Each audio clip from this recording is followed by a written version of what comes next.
sentence is talking about the shared vision, not making a decision. Right. If you interpret it backwards, Yeah. you're talking about making a decision. You're talking about the vision itself. Right. Yeah. But it should influence the decision. So if I had a vision statement that said, here at Wetbridge Middle School, we believe that all students need to be cared for and achieve and all that kind of stuff. That should help guide my discipline policy. So, because that way, if my whole vision is that I want kids to be cared for and valued and all that kind of stuff, I'm not going to have an extremely punitive discipline policy or a very strict classroom management. So that's one decision that should be influenced. Same thing with an dress code policy. I wouldn't want it to be punitive if my vision says it else. But I hear what you're saying, though. It's hard with every situation for it to fall with shared vision. All right. For your school, what you should be seeing as a teacher, first of all, you need to know your school's goals. What do you think? Vision, mission, and strategic plan goals. All right, so you will have a vision statement, you will have a mission statement, and then every principal at the beginning of the year has to submit a strategic plan goal or a strategic or school improvement plan that has goals in it. You need to know what those goals are. Our teachers had to fill out CIPs, continuous improvement plans, at the beginning of each year, and they had to have a professional, personal goal, like, okay, what am I going to learn just because I'm a teacher and I'm, a critical participant in the art of teaching. And then the other goal they had to be directly tied to the strategic plan. What were you going to do in your classroom to help meet this strategic plan goal? So make sure you know these for your school. All right? Know your own. Oh, well, yeah, for reaching goals. So professional learning and teaching goals. So you should have those. And of course, not only when you graduate from this fine institution, but what are you going to do after this? All right? Be a leader in your class and throughout the building. Yeah, well, professional and visible and supportive leader in your school, not just administrators. You all are leaders in the school. You start seeing yourself in that way. All right, I had a teacher say, you know what, I'm in this new school and nobody smiles. It's such a negative culture. And I'm like, okay, well, how are you going to change that? Well, I'm not a leader. That's administration. You be the change that you want to see, right? That's that quote by Gandhi, right? So, how about walking down the hallway and saying good morning and smiling at people? You're a leader in the school just by doing that. So being a visible and supportive leader in your class. All right. Be a leader who leads and plans with does in mind. You got it. Joy in the kids in mind. All right. Use your school to collaborate, plan, and discuss in this. All right. Use your master schedule. So you'll have a schedule, of course. Hopefully it will involve common planning to collaborate, plan, and discuss curriculum, student progress with other teachers and leaders. All right. Be careful in a common planning meeting that it doesn't go astray. All right. There should be an agenda at every team meeting, and curriculum should be first. Talking about what are we teaching? What are you teaching in math? What are you teaching in English language arts? What are you teaching in social studies? What are you teaching in science? And let's try to come together and say, all right, what are the things we need to emphasize across the curriculum? All right. If you start with students first, what I've seen on some negative teams is that it'll be about, wow, that kid, you have that kid? I don't like that kid. I can't believe that kid. Did you see his parents? Oh my gosh. And then it's like the 40 minutes that you have of planning, 35 minutes of it have been taken up with bragging about kids being negative. And you being negative about those negative kids. So just watch out for that. Okay, so as a leader on your team, as in your future school, how are you going to change that culture around? Know and support your school's IN policies or IN policies. Yeah, safety and discipline policies. All right, so that means that you need to know what they are, you know what the consequences are, and of course you've got your progression that you have in your class. You have low-level interventions, and you try to have a private conference, and you try to work it out with your students and parents, and then if that doesn't work, then you involve administration. All right, now of course, if there's like an egregious, violent safety thing going on where a kid throws a desk across the room or punches another kid in class, I had that happen. All right, then that's of course going to accelerate the child up the disciplinary chain. But start with low-level interventions. Celebrate AF as leaders. So celebrate students, other teachers, and staff as leaders. Okay, all of them. And don't just wait till your school does an honor roll celebration or a perfect attendance celebration, but that leadership needs to be celebrated all the time. All right, communicate with peons, positive and lead and routine. All right, parents and guardians. And then ask for and giving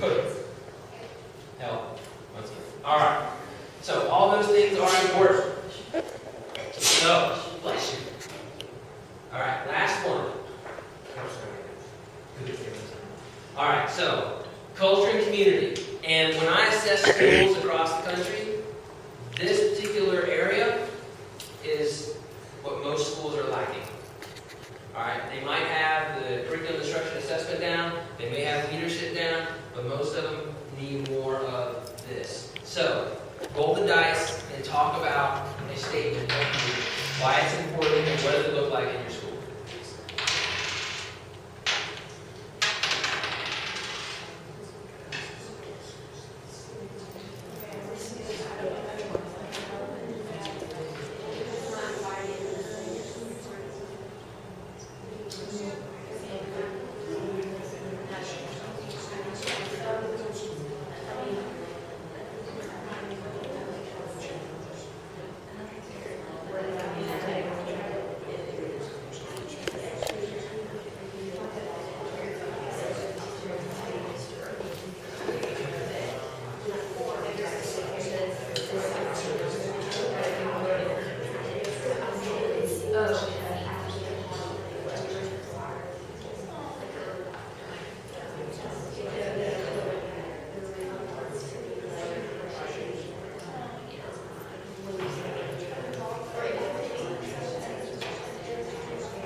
Oh, that one's broken, so you have to stand there and hold it. Yeah. It's alright.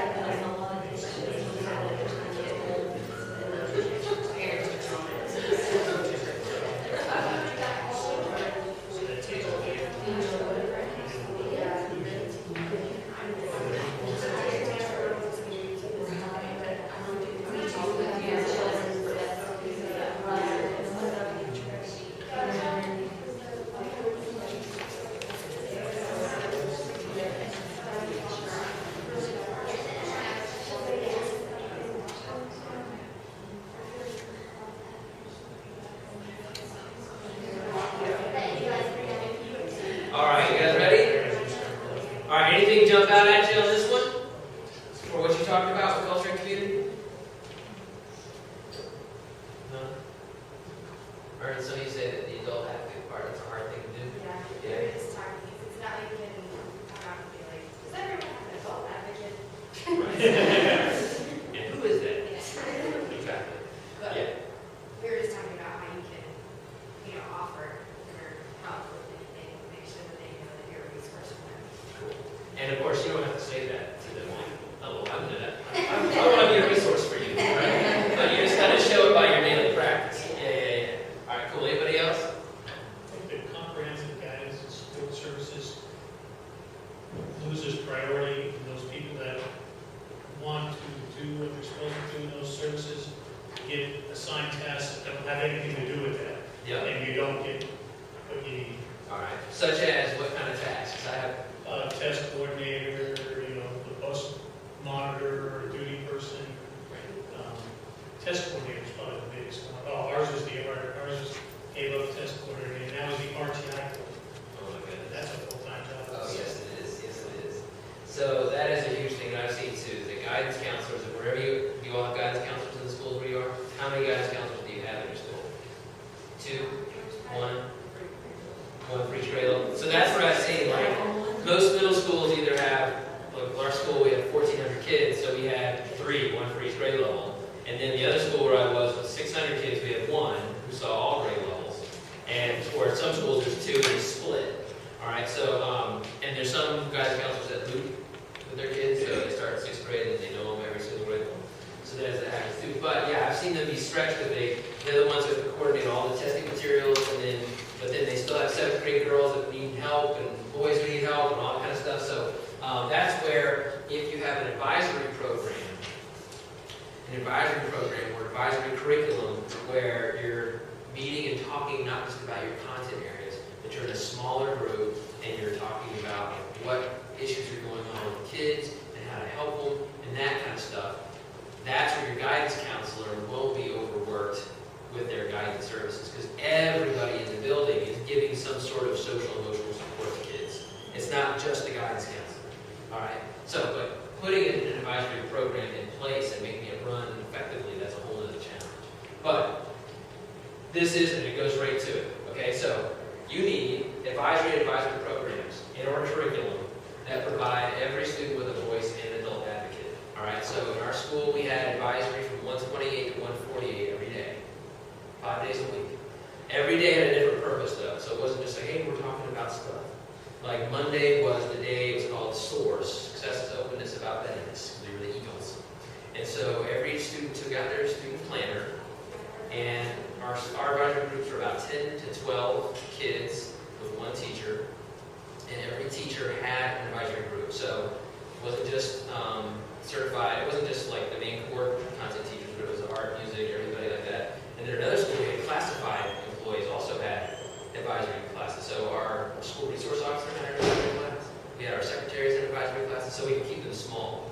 But on Monday, on SOARS, every kid opened up their student agenda, and the advisor went around and had personal conferences with each kid to talk about, hey, how are you using your planner? How are you organized for the week? What's going on this week? What's going on next week? What happened last week? So everyone was on the same page. Tuesday and Thursday was kind of like a study hall type of thing where they could really work on some assignments. So some of our kids didn't have resources or time at home to work on things, so that was the time when they could get help. Tuesdays and Wednesdays. Wednesday was drop everything and read, and then Friday was a character editing to use film clips from AMLA. It's like a video series where it starts with like a 15-second movie clip, then has a question at the end. And the movies are like really good, like, you know, Remember the Titans and that kind of stuff, Shrek, stuff that, you know, kids will recognize. So anyways, you need something like that to help out kids. Advocacy programs to support at-risk students. So on your RTI tier of interventions, this would be tier 3. So kids that were served who needed some extra interventions.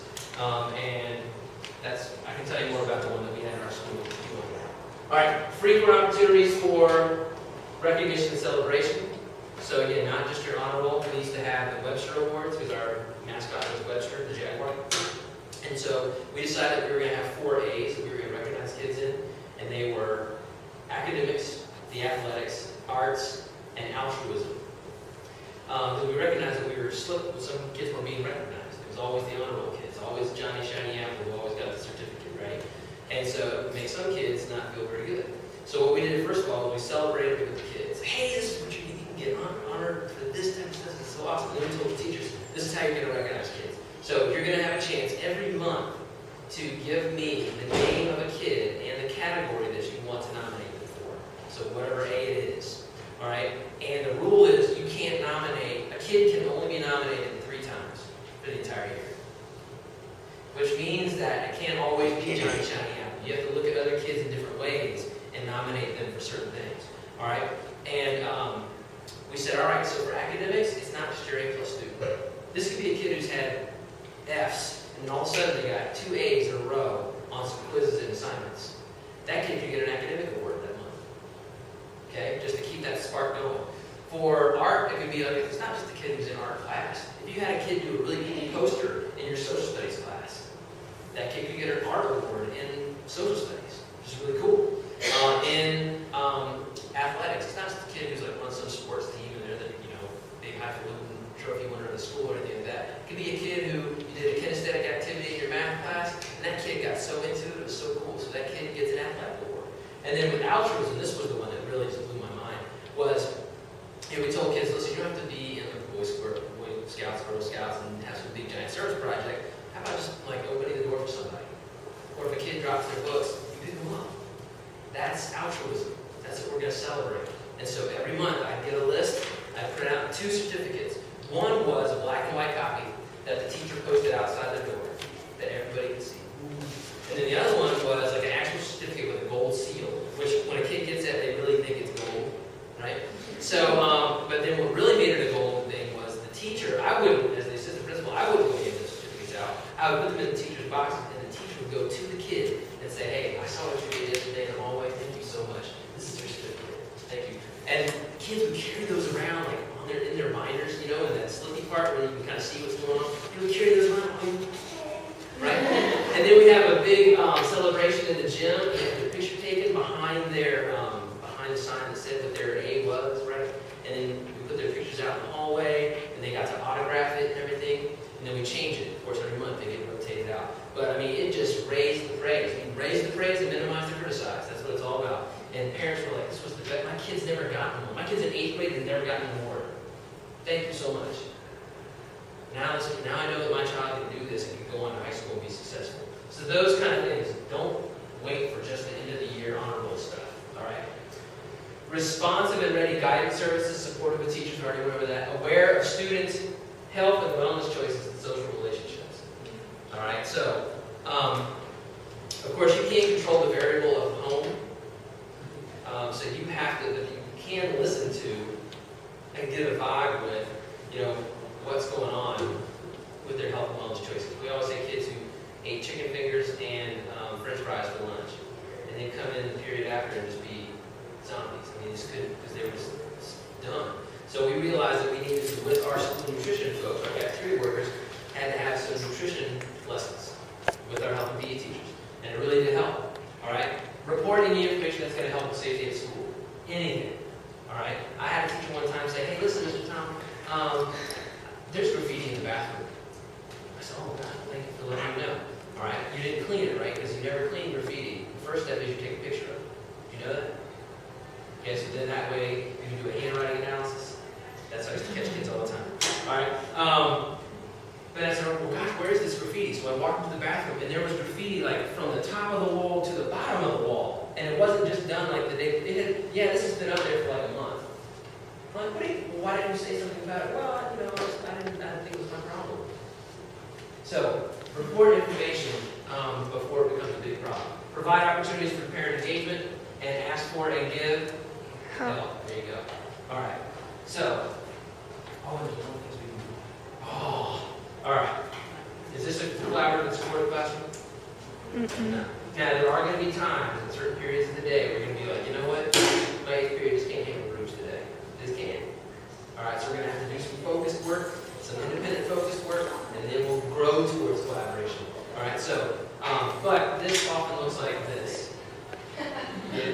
So we don't want that, okay? Because this guy right here, I mean, that guy, see, he's just tired. He's worn out. It's like 8 o'clock in the morning. So what's the rest of his day going to be like? So I know we didn't get to everything, but key is if you want to, there was a lot we didn't really do. Wow, too much dice roll. All right. All right, well, we're going to do tickets out the door. All right, if you want to email me, and I'll send you this whole PowerPoint without all the boxes and stuff like that.